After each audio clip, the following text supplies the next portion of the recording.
Hoje eu quero conversar com você sobre uma questão muito séria. Você já se sentiu usado na vida? Você já se sentiu explorado na vida? Você já se sentiu vítima de mentiras, de calúnias, de difamações? Você já chorou muito por ter que provar coisas que você não é culpado, não é culpada? Você já se sentiu só, abandonado, abandonada, porque as pessoas te apontam de coisas que injustamente você foi, repito de novo então, acusado? É algo extremamente doloroso, né? É algo profundamente doloroso. Antes de dar seguimento a isto, eu quero te dizer de um direito natural que você tem, que entra dentro desse contexto desse tema de hoje, que é ser usado, ser explorado. Quando você não gosta de alguém, quando você não concorda com alguém, quando você se sente mal por N razões perto de alguém, quando determinada coisa não te faz bem, quando determinado meio não colabora para que você seja melhor, para que você cresça, isso naturalmente segundo o seu entendimento, qual é o direito que você tem? O direito que você tem, que é seu direito, é de não estar, é de não participar, é de não se permitir ser levado a estar com, conviver com, participar de, é seu direito. Qual é o seu não direito? O seu não direito é fazer a mesma coisa que você condena, ou utilizar-se daquilo que você, por alguma razão, entenda que seja equivocado para você, e fazer disso um motivo de discórdia em relação a outros. Por exemplo, eu sou um religioso, eu não gosto de determinada doutrina religiosa. Não gostar é coisa infantil. Quando alguém, por exemplo, vem querer se converter, diz assim, quero me converter, Dom Duarte. Normalmente católicos romanos que querem vir para a Igreja Católica Brasileira. Dom Duarte, quero... E aí eles chegam às vezes até falando um pouco mal do padre ou da Igreja Católica Romana. Eu, do meu jeito muito natural, já digo, olha, quieto, boquinha calada. E a pergunta que eu faço é, você conhece as regras, as normas, a doutrina, a disciplina, da onde você está saindo? Para que você possa chegar aqui em mim, que você diz que está conhecendo, na minha igreja, na minha norma, na minha doutrina, na nossa disciplina. E você conhece nós também, para que você possa fazer esta justa comparação e dizer que lá, não é que lá não preste, mas é que lá não tem o suficiente para que você possa ser feliz nesse encontro com Deus, por exemplo? Se a pessoa me disser que não, então eu mando em primeiro lugar ela aprender, para não falar mal. E a partir do momento que ela aprender e ela ainda entender que está equivocado lá, aí eu dou o direito para que ela comece a participar aqui. E conheça primeiro, antes de abrir a boca, seja para criticar, seja para elogiar. O que isso tem a ver com ser usado? O que isso tem a ver com ser explorado? Em primeiro lugar, eu não acredito que uma pessoa na vida não perceba que ela está sendo usada, que ela está sendo explorada, que ela está sendo colocada num patamar de alguém que é tão pura e simplesmente um objeto de uso, por interesses os mais diversos que alguém possa ter sobre ela. Eu não consigo acreditar.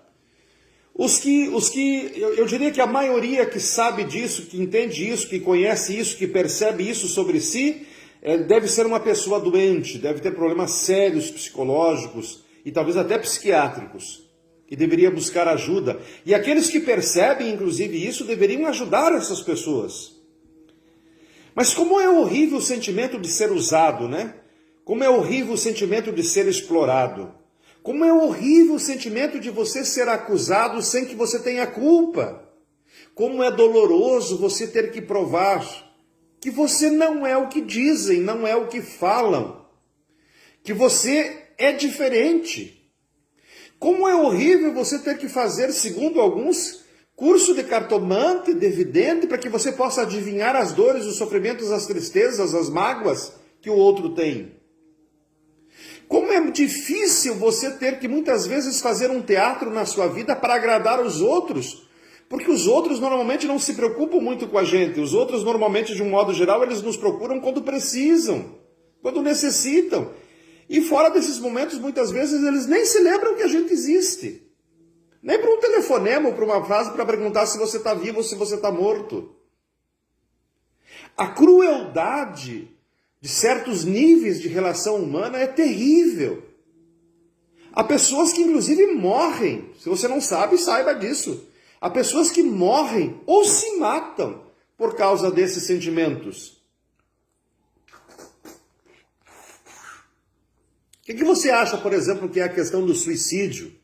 Por que você acha que o suicídio acontece muito entre jovens e mesmo entre pessoas mais de idade, pessoas mais velhas? Por que você acha que isso acontece? Isso acontece porque as pessoas entram dentro de um grau de frustração tamanha, mas tão grande, tão grande, tão grande, por causa do contexto que as rodeia, que faz com que elas se sintam um nada. Se sintam o lixo da humanidade. Porque é a maldade do ser humano, a crueldade do ser humano, chega a níveis tão absurdos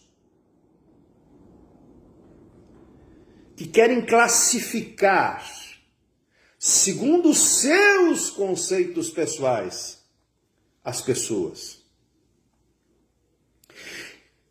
Mas eu te afirmo, sem medo de errar, sem qualquer tipo de melindre, as pessoas que fazem isso são doentes, têm sérios problemas psicológicos. Você quer ver uma coisa? Aquele homem e aquela mulher que te acusa, por exemplo, de maus morais, está sempre acusando, sempre vendo nos outros, inclusive, maus morais, e maus morais em todos os sentidos. Até na questão da sexualidade, até na questão do roubo, na questão da mentira, dos golpes. Você pode ter certeza que esta pessoa faz a mesma coisa e muitas vezes pior. Isso chama-se, em psicologia, chama-se projeção. Eu projeto nos outros as barbaridades que eu faço. O camarada mente tanto para ele mesmo que ele acredita que ele é santo e que só os outros é que são filhos do diabo.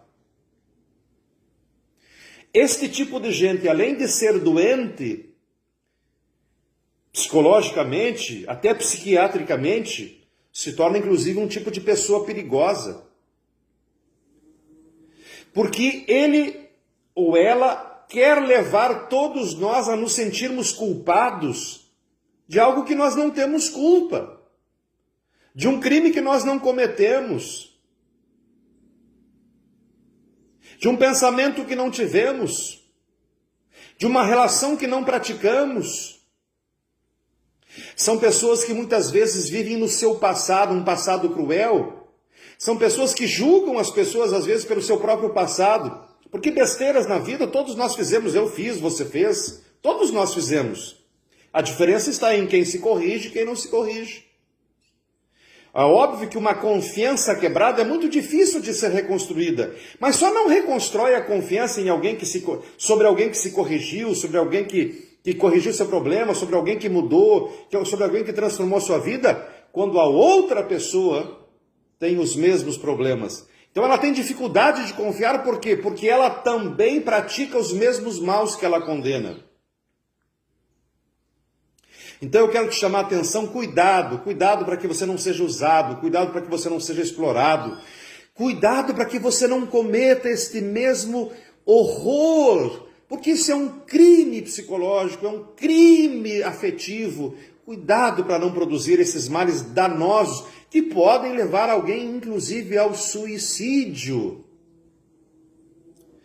Quando um ser inocente se sente totalmente abandonado, se sente um lixo, se sente a escória da humanidade, não consegue provar a sua inocência quando ele não precisaria provar nada porque ele é inocente, muitas vezes acaba no suicídio. Então, pense sobre isso, reflita sobre isso. Exerça o teu direito de não estar, de não compartilhar, de não conviver com alguém que não te faça bem, mas não cometa o mesmo crime que ele. Até porque se você algum dia sofreu isso que eu estou refletindo hoje, não faça a mesma maldade sobre os outros. Reze para que Deus nos dê um coração bom. A humanidade está muito suja nos seus pensamentos e nas suas condutas. Suja demais. A humanidade ela está incapacitada nos tempos atuais de perdoar e de se autocorrigir. Que Deus nos conceda essa graça de mudarmos. Boa semana para você. Deus te conceda muitas bênçãos, sobretudo saúde. Em nome do Pai, e do Filho, e do Espírito Santo. Amém. Seja feliz.